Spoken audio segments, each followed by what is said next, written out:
오랜 경험과 연륜으로 뉴스 속 행간을 살핍니다. 금요 초대석, 깊은 내공. 금요일의 고정 코너 깊은 내공입니다. 정봉구 전 주 독일 대사 모셨습니다. 어서 오십시오. 안녕하세요. 네. 네. 아, 이게 고정입니까? 네, 고정입니다. 그래요? 뭐 한 달에 한 번씩 좀 나오시는 것 같지 않나요? 네, 글쎄요. 예. 고정입니다. 네.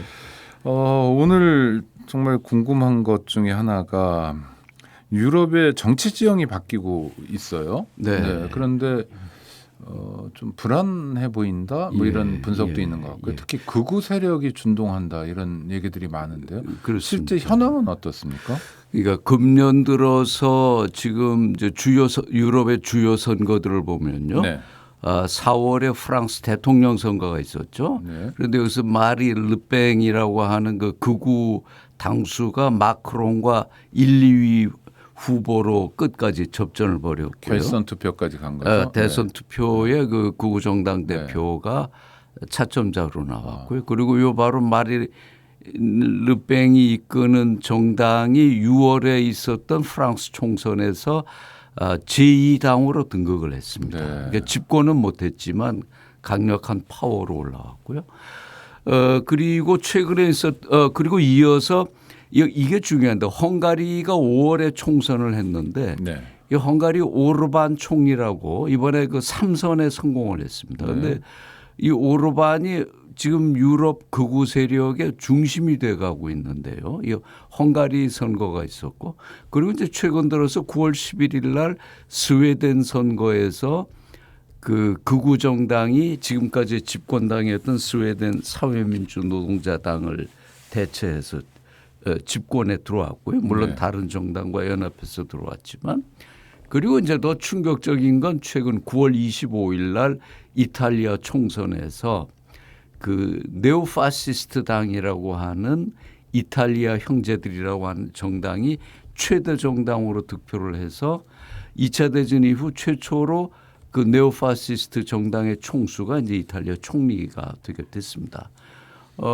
이거는 유럽에서 대단히 이게 우경화가 물론 이거는 이제 세계적인 추세로 보면 미국에서 트럼프 행정부 들어오면서부터 이런 경향이 보이기 시작했는데 유럽에서는 올해 아주 이 경향이 가속화돼서 나오고 있죠. 그러면 이게 하나의 나라만 그런 게 아니라 일반적이라고 볼 수 있을 정도로 어떤 흐름을 형성하고 있다는 겁니까? 그렇죠. 지금 이제 유럽에서 극우 세력의 준동을 관심 있게 봐왔던 사람들은 그 프랑스에서의 그 르팽, 그 국민전선 그리고 지금은 이제 국민연합당 이 추이에 관심을 가져왔는데 이거는 성장은 하긴 했지만 이제 끝까지 집권당이 못 됐죠. 네. 그런데 이번에 이탈리아에서 이런 극우 정당이 그 바로 제1당으로 등극해서 왔다는 건 충격이거든요. 그러니까 유럽 사람들이 보는 시각은 이렇습니다. 지금 폴란드, 헝가리 여기에 지금 극우 정당이 집권을 하고 있지만 그리고 이번에 스웨덴도 그랬고요. 그러나 이거는 유럽에서 보면 좀 주변적 국가들이지 않습니까? 근데 인구도 적고요. 그렇죠. 그런데 이탈리아로 하면은 이게 바로 EU의 창립 국가였고요. 또 EU 안에서 독일, 프랑스 다음으로 세 번째로 큰 경제 대국이거든요. 그러니까 이탈리아에서 지금 이제 극우 정당이 집권했다는 건 유럽 정치에 주는 충격파 상당히 큽니다. 네. 그런데 특히 이탈리아는 2차 대전도 겪었고요. 그렇죠. 무솔리니를 경험했기 때문에 그렇죠. 극우에 대한 일반적인 경계들이 있을 거 아니에요. 예, 예. 이게 허물어진 거네요. 단박에. 이게 이제 외신을 보다 보니까 재밌는 기사가 하나 있어요. 이탈리아 북부 그 토스카나 지방에 2차 대전 때 마을 전체가 나치한테 학살됐던 마을이 있었어요. 네. 그 조그만 마을인데 이 마을에서조차도 이번에 그 극우 파시스트 정당이 최다 득표를 했다는 거예요. 자, 그러면 이게 지금 질문하신 것처럼 왜 파시즘과 이런 거에 피해를 봤던 이탈리아인들이 다시 파시스트 정당을 찍는가? 그러니까 이건 역으로 파시스트 정당이 갖는 매력이라기보다 기존의 정당들이 너무 이제 국민에게 신뢰를 못 받고 있다는 거죠. 지지부진했다. 네. 예. 그러니까 이 극우 정당이 이번에 약진하는데 중요한 배경은 이 이탈리아 형제당 외에 다른 모든 정당들은 지금까지의 그 이태리 정부 마리오 드라기 총리가 주도했던 그 연합 정부에 다 발을 담궜거든요. 네. 어느 정당이든지. 그런데 이 파시스트 정당만 지금까지 그 집권에 책임이 없었던 겁니다. 이제 그런 점이 하나 있고요. 그러니까 극우 정당의 약진으로도 설명할 수 있지만 다른 한쪽으로는 기존 정당들에 대한 실망. 특히 오랫동안 이제 진보 쪽을 대변해 왔던 사회민주 정당들이 자신들의 지지 기반이었던 뭐 노동자라든가 서민층의 이해를 전혀 대변하지 못하는 데서 오는 이런 실망 이게 있고요. 그리고 그런 것이 이제 투표율에서도 보입니다. 이번 이태리 총선 투표율은 4년 전에 비해서 10%가 줄어들었어요. 그러니까 투표율 64%를 기록했는데 그러니까 36%의 유권자가 투표장을 가지 않았다는 겁니다. 그래서 어떤 평론가들은 이탈리아의 최대 정당은 무투표 정당이다. 네, 네. 이만큼 이건 이제 정치 혐오가 심해지면서 그 틈을 강한 언어를 구사하고 증오와 선동을 앞세우는 이 극우 정당들이 가져갔다 이렇게 볼 수 또 있을 것 하나는 같아요. 스웨덴 같은 경우에는 예. 주로 사회민주 계열의 약간 왼쪽에 있는 정당들이 오랫동안 아주 역사적으로 그렇죠. 뿌리 깊게 그렇죠. 집권해왔던 경우 아닙니까? 그렇죠. 그런데도 어떻게 극우가 집권을 합니까? 그러니까 뭐 말씀하신 대로 이제 3인당이 유럽에선 독일 3인당이 강력하고 그 못지않게 이제 스웨덴 3인당이 올로프 팔메 총리라든가 걸출한 인물들을 배출했죠. 그러니까 유럽 3인당들의 메카라고도 한때 스웨덴이 불려졌는데 근데 이게 스웨덴도 이렇게 되고 이탈리아가 이렇게 되는 가장 큰 건 경제 위기입니다. 실업자가 양산되고 경제 위기가 커지는데 해법은 안 보이잖아요. 근데 극우 정당들은 이 경제 위기와 실업 문제의 책임을 난민들 해외로부터 들어오는 이주민들에게 돌리죠. 그러니까 스웨덴 극우 정당이거나 이탈리아거나 프랑스거나 이 극우 정당들이 공통으로 내놓는 건 이주민에 대한 그 규제 강화입니다. 네네. 자, 한 예를 들면 그 프랑스의 르팽이 이끄는 그 국민연합당의 구호는 이런 게 있습니다. 좌파도 아니고 우파도 아니고 오직 프랑스파다. 네. 그러니까 종래 우리가 유럽 정치 지형을 볼 때는 이게 좌파 정당이냐 우파 정당이냐로 구분했는데 지금 이제 이런 포퓰리스틱한 대중적 정당들 그 국가이익 민족주의적 감정에 호소하는 이런 정당들이 득세를 하고 있는데 그 사람들은 공포를 주장하는 건가요? 유럽이 없어지고 있다 뭐 이런 건가요?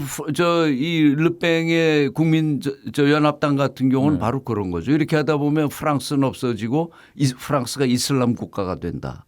그래서 이 르팽당은 공공장소에서는 히잡 착용을 금지시켜야 된다. 이런 이제 주장도 하고 나오죠. 네. 또 하나는 뭐 아까 독일과 스웨덴의 3인당 네. 뭐 상당한 정도 영향력을 가졌다. 또 하나는 그 3인당끼리 연대도 있고 그럴 거 아닙니까? 그렇습니다. 그런 게 사실은 유럽 연합의 뭐 근거랄까 뿌리랄까 이렇게 작용도 했잖아요. 그러니까 네. 문제를 같이 해결하는 네. 유럽의 좋은 전통들을 만들어낸 것 같은데 예. 극우가 집권하게 되면 그런 EU 체제에 좀 균열이 생기거나 하는 걱정은 없습니까? 대단히 크죠. 이 극우 정당들의 또 하나의 특징은 이제 반난민 정서를 그 북돋을 뿐만 아니라 EU에 부정적입니다. 네. 그러니까 EU가 이제 유럽 통합을 가속화하면서 27개 회원국이 있지 않습니까? 그러니까 그 각국의 독자성, 자율성 이런 게 이제 훼손된다는 게 극우들의 주장이죠. 그러니까 그 르팽의 이 프랑스 극우 정당은 쉔겐 조약 철폐를 요구합니다. 지금 쉔겐 조약이라는 건 아시죠? 그 유럽 국가들 어느 한 나라에 들어가면 다른 나라를 비자 없이 자유롭게 네네. 여행할 수 있는 그 쉔겐 협정이 그게 유럽 연합 체계의 강점이잖아요. 강점이죠. 그런데 프랑스나 이런 데서는 이게 이제 해외 난민이나 이주민들이 불법적으로 들어오는 통로가 된다고 봐서 프랑스가 자체적으로 국경 통제를 강화해야 된다 이런 주장하는데 이거는 이제 헝가리의 오르반이라든가 이런 극우 지도자들이 똑같이 하고 있는 주장이죠.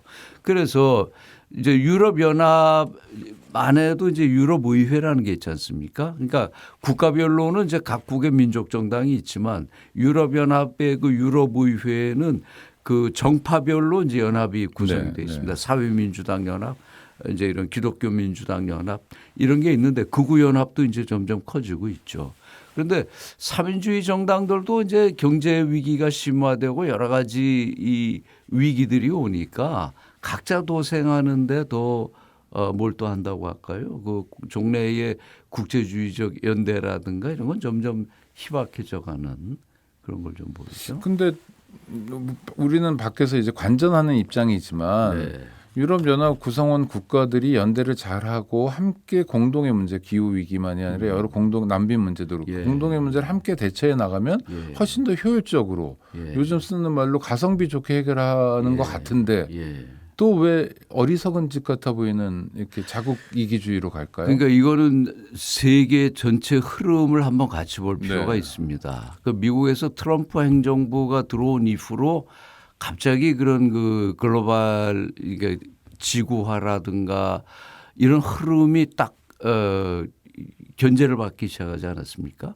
그러니까 기후 위기 회의도 미국이 트럼프 행정부 때 파리 협정에서 탈퇴를 하고, 그러니까 트럼프가 들어오면서 미국 퍼스트를 주장하면서 갑자기 세계가 각자 도생 국면으로 가게 됐어요. 네. 지금 유럽에도 마찬가지 두 개의 큰 흐름이 있습니다.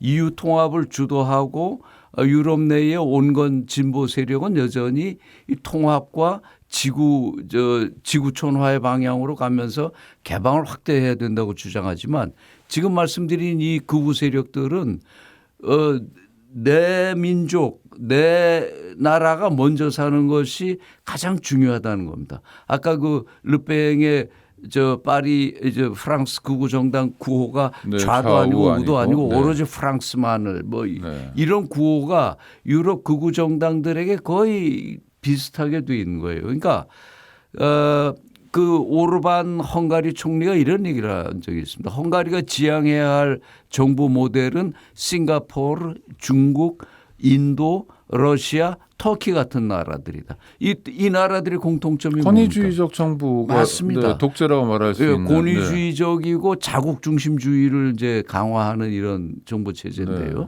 트럼프도 이제 그런 경향을 보였고, 그러니까 지금 지구화를 쭉 끌어왔던 그 기존의 정치 세력과 여기에 이제 대항하는 이런 각자 도생주의, 권위주의, 반세계화 세력 이런 것이 지금 전 세계에서 나오고 있는데 이 반세계화를 주도하는 극우 세력의 흐름이 점점 더 많은 지지를 얻어가고 있다는 거죠. 근데 저희가 유럽에 대해서 좀 오해를 하는지 모르지만 그래도 유럽은 뭐 여러 차례 전쟁에도 불구하고 예. 좋은 모델을 자꾸 만들어내는 예. 이를테면 뭐 지성의 측면에서도 상당히 강점을 보였던 것 같고 그렇습니다. 또 쉽게 상상하기 어려운 국경을 넘어서 무언가를 한다든지 또 역사 교과서 같은 경우도 참 어떤 탐복할 만한 대목들이 있었던 예, 것 같아요. 예. 국가사를 넘어서 지역사를 한다든지 예, 그래서 예. 영토 문제 같은 경우도 예. 비교적 합리적으로 해결해 나가고 예.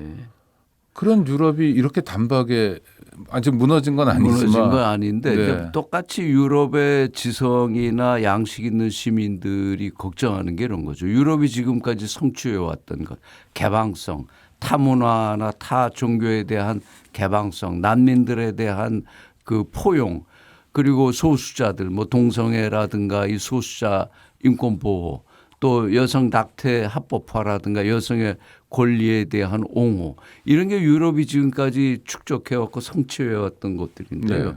이게 갑자기 이제 역진하고 있는 거죠. 그러니까 유럽 극우 정당들의 구호가 다 반난민, 반동성애, 반낙태 뭐 이런 것들, 그리고 가족주의. 다 반이슬람, 네. 네. 그리고 가족주의. 그 헝가리 같은 경우는 지금 심각한 것이 법치주의 자체가 지금 흔들리고 있다고 그래요. 그러니까 그건 무슨 얘기입니까? 코로나 전염병이 발생한 이후에 오르반 정부는 비상사태를 선포해 가지고 헌법의 법률에 의한 통치보다 대통령령을 우선하는 지금 이런 통치를 하고 있습니다. 박정희 때 긴급조치 같은 거네요. 맞죠. 그래서 이 오르반 같은 경우는 독재자란 표현도 저 미디어들이 하는데 네. 그래서 EU에서 이거를 좀 징계하기 위한 회의를 소집을 해놨습니다.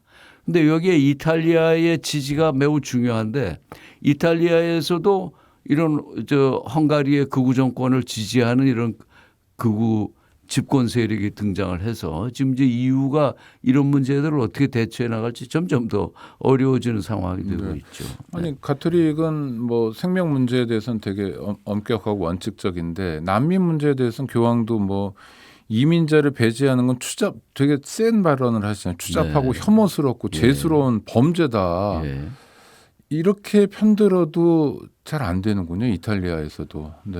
그러니까 지금 이게 이제 각자 도생 과거의 유럽이 좋은 시절에는 이 국제주의, 국제연대, 인권의 옹호, 인권의 확대 이런 흐름이었지 않습니까?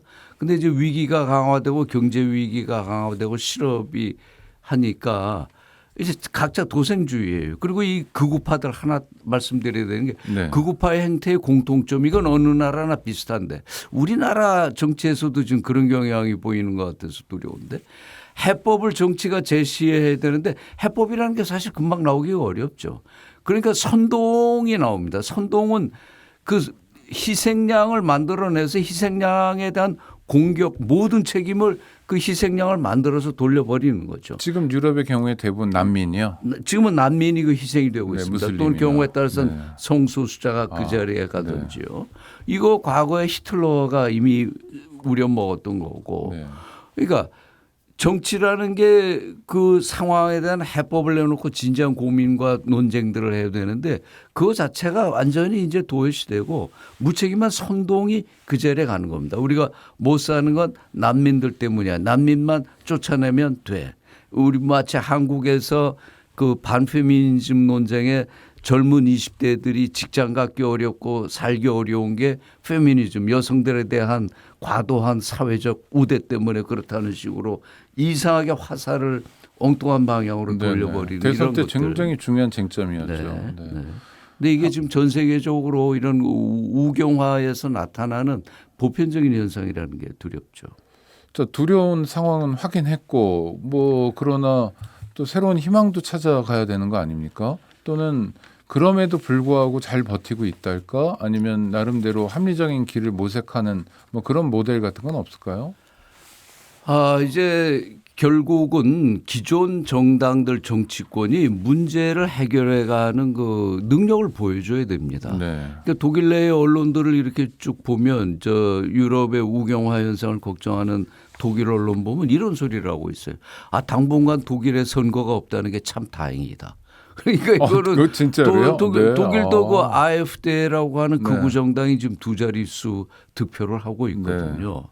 그러니까 이게 그 사회에 구조적으로 존재하는 모순들, 어려움, 제일 중요한 건 역시 일자리 경제 문제죠. 민생 문제인데 이 민생 문제에 대해서 정치권이 유효한 해법을 만들어내지 못하는 한 그 자리에 희생양을 만들어내서 상황을 선동하고 무책임한 이 선동을 이어가는 그 극우가 클 수 있는 그 바탕은 계속 존재하는 거죠. 그러니까 기존의 정치권이 보다 담대한 비전을 내놓고 사회 문제를 풀어나갈 수 있는 이걸 보여줘야 되는데 이게 이태리 같은 경우도 보면 뭐 10개 가까운 정당이 프랑스도 마찬가지고 그냥 정쟁으로 나를 지새고 우리 정치권 같은 경우도 보면 말꼬리 잡기 정치가 끝없이 이어지는 거 아닙니까? 스캔들이 스캔들을 낳고 과거가 또 과거를 물고 들어가고 그러니까 미래를 향한 정치 해법을 놓고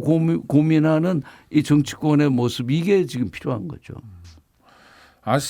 저는 아시아에 사는 사람으로서 유럽에 대한 기대가 좀 있습니다. 그래도 제국주의로 좋은 시절 누렸고 또 많이 뺏어가기도 하고 뭐 어쩌고 그랬기 때문에 인류 전체에서 유럽의 역할 같은 게 좀 요구되는 것 같고요. 그렇죠. 특히 기후 위기 문제도 그렇고 예. 뭐 국경 문제나 앞서 말씀드렸던 여러 가지 EU 모델이 우리 아시아에도 사실 시사하는 바가 큰데요. 맞습니다. 이런 면에서 유럽 사람들이 좀 지구에 대한 책임감 같은 거 역시 이것도 좌우로 나눠지는 겁니까? 어떻습니까? 아니 그 지구에 대한 책임은 물론 이제 소위 좌파가 기후 위기 문제라든가 이런 데서 녹색당까지 크게 이제 좌파의 범죄에 놓으면 적극적으로 논의를 이끌어 왔죠. 네. 그러나 이제 기후 생태론자들의 얘기는 온건 중산층들 일반 시민들에게도 그 상당한 이제 지지를 갖고 왔는데 이 시대 흐름을 보세요.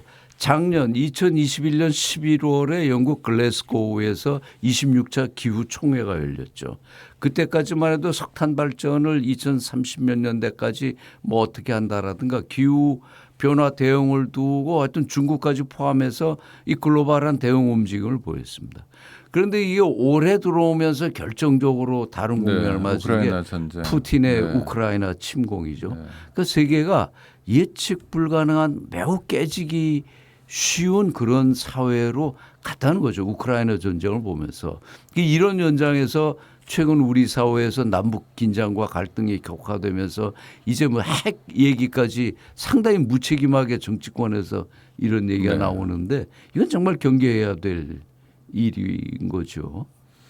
그러니까요. 근데 지금 대사님 말씀하신 것 중에 문제를 해결하는 그런 모습이 사실은 되게 중요한 거고요. 문제를 해결한 것처럼 보이는 또 해결하겠다고 보이는 극우가 준동하는 상황에 대해서는 사실 모두가 책임을 져야 될 것 같다는 생각이 듭니다. 모두의 책임은 아무의 책임도 아닌데요. 네. 우리 경우 이게 사실 유럽의 극우가 중요한 게 아니라 이제 우리의 네, 그렇죠. 앞길과 관련해서 우리가 고민하는 거 아닙니까? 우리의 경우도 지금 윤석열 정부가 이런 과거 퇴행적인 걸 계속 보이는 데 대한 국민들의 불만이 많지만 또 반대로 역으로 야당에 대한 민주당 그 국회 내 다수당인 야당의 행태에 대해서도 우리가 준엄하게 비판하고 지적을 해야 됩니다. 뭔가 이 어려운 시기에 우리 이 국가나 사회가 나가야 될 이 큰 방향이나 비전에 대한 진지한 논쟁들이 야당에서도 보이지 않잖아요. 네. 이런 상황에서는 그냥 정치 혐오주의, 정치 혐오주의가 크고 이런 게 이제 정치 무책임한 이런 것이 이제 우경화의 발판이 될 수도 있다고 우리도 보는 거죠. 위험해질 수 있다. 네, 예. 야당도 분발해야 된다. 정봉구 전 주 독일 대사와 말씀 나눴습니다. 오늘 감사합니다. 고맙습니다. 네.